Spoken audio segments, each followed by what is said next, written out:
Сегодня Дмитрий Песков сообщил весть, от которой он, мягко говоря, впал в ступор. Изначально Владимир Владимирович хотел досидеть свой срок до конца 2024 года, но многие личные и внешние проблемы поменяли его планы. Путин заявил, что 2021 год станет для него последним в качестве президента Российской Федерации, но объяснять, почему он принял такое экстренное решение, не стал. Также он сказал, что большую часть своих полномочий передаст премьер-министру России Михаилу Мишустину. Также, скорее всего, Мишустин займет пост президента России, а премьер-министром назначит Сергея Собянина. Давайте вместе подумаем, кто серьезно может стать следующим президентом России. Наверняка, среди зрителей найдется значимое количество человек, что будут внимательно отслеживать рассказы экспертов и политологов о том, как за полгода до выборов Владимир Владимирович Путин собрал совещание и сказал: «Скоро выборы, подготовьте мне списки возможных кандидатов, чтобы мы подумали, кого поддержать, и работа закипит». Есть другая крайность – вера, что лично Путин уже давно выбрал себе преемника и сейчас его тайно натаскивают, готовят и воспитывают. Есть же Коля у Лукашенко, так почему бы Путину кого-то не растить? Оба эти варианта являются красивыми пиар-легендами.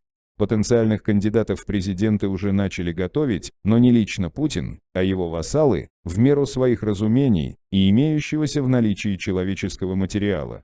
Для начала процесса не нужно было отдавать приказы, умные люди понимают будущие потребности без слов, а шанс стать бывшим другом или старшим товарищем президента страны на дороге не валяется. Посмотрите, как устроились бывшие начальники и старшие товарищи Путина. Они прекрасно понимают, что, оказав помощь в восхождении, обеспечивают устойчивое положение для своей властной группы на долгие годы, так как становятся командой будущего президента. Кандидаты не из вассальных Путину властных групп даже не будут рассматривать, уж это он себе позволить может. И нас не должны смущать бывшие начальники нового президента, в какой-то момент старые отношения будут пересмотрены кардинально, а на одной ностальгии и привычке многого не добьешься, у всякой благодарности есть границы разумного. Сделаем ряд уточнений, опережая вопросы, все кандидаты будут лояльны к Путину, до какого-то уровня их будут тянуть и готовить его вассалы, и только лучшие попадут в финальный раунд. У Путина сейчас большие проблемы. Он может лишиться власти. Наверное, в его планах было оставаться у власти до 2036 года, не зря же он заставил всю страну принять поправки в Конституцию. А конкретнее, поправку, которая разрешит ему пойти на следующий президентский срок. Вся избирательная система находится под его контролем. Путин уже немало лет, и мы думаешь, что он задумывался о том, что ему все-таки придется уйти с поста президента. Но нужно задуматься о том, кто заменит его. Требуется человек, который также понравится народу, у которого будет безупречная репутация, достаточный опыт. В нашем сегодняшнем видео мы попытались ответить на вопрос, кто может стать следующим президентом страны. Вопрос преемника Владимира Владимировича Путина на посту президента России возникает каждый раз, как только происходит назначение нового лица в высших эшелонах власти или возникают опасения из-за здоровья президента. Действительно, этот вопрос далеко не праздный и крайне важный. Не будем уподобляться информированным инсайдерам и пересказывать досужие фантазии и мечты среднего и мелкого чиновничества, а обратимся к логике процесса. В России сотни лет правитель сам себе выбирает преемника, а когда этот процесс оказывался нарушен, то получала страна множество проблем.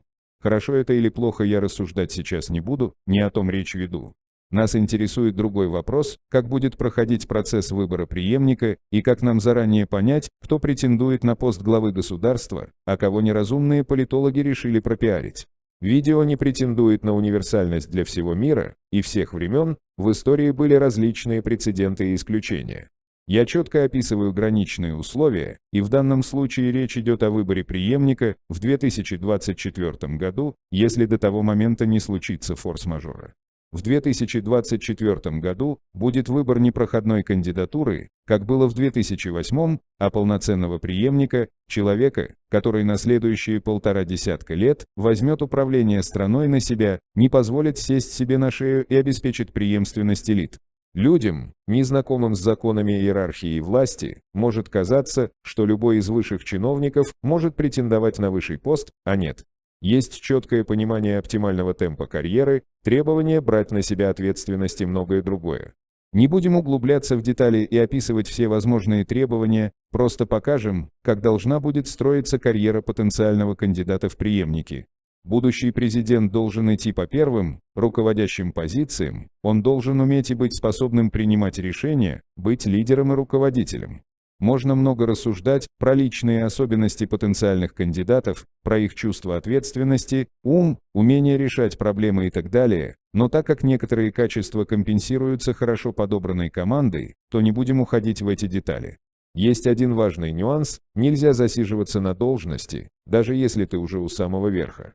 Если долго сидеть на одном месте, то накапливаются ошибки, сам человек и его окружение бронзовеет. Да и все конкурентные властные группы в какой-то момент объединяются против тебя, поводов накапливается даже много. Нужно движение, средний срок нахождения на одной ступени – 27 месяцев, плюс-минус. Наступает самое время для успешного завершения важнейших задач, проектов и шага вверх. Успешно отработав положенный срок, кандидат вместе с командой идет на повышение. При этом члены его властной группы, часто на уровне инстинктов людей власти, понимают, что именно происходит, и начинают передавать своих молодых вассалов в свиту кандидата. Какой возраст должен быть у кандидата? Какие личные качества? Путин будет привечать людей похожих на его собственный идеализированный образ. Плюс кандидат должен быть на одно поколение младше Путина. Теперь речь идет о наследнике, продолжателе в хорошем смысле этих слов, человеке, который станет со временем сюзереном для большинства руководителей властных групп. Путин стал президентом в 48 лет, Медведеву было 43, скорее всего в 2024 году кандидату будет от 45 до 50 лет, то есть сейчас ему 40-45. Таким образом, в качестве потенциальных преемников стоит рассматривать мужчин в возрасте 40-45 лет, не так давно перешедших на позиции руководителя министерства, главы крупного холдинга в госкорпорации, главы региона или руководителя одной из крупнейших коммерческих компаний страны. Но также нельзя забывать и о проверенных людях президента, с кем ему было комфортно вести дела и управлять страной на протяжении всего времени. Под такое описание подходят и всеми известный Мишустин, и Шойгу, Казак и даже Собянин.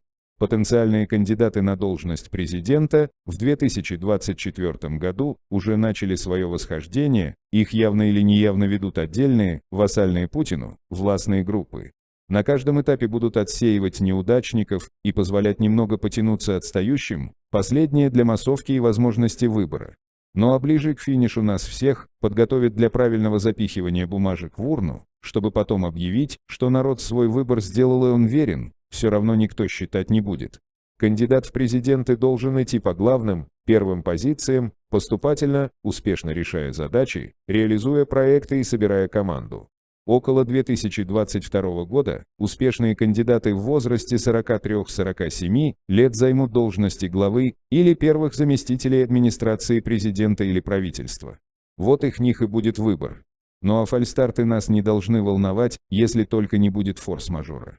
В этом случае мы узрим авантюрные и сверхавантюрные назначения, и никто не будет застрахован от очередного смутного времени.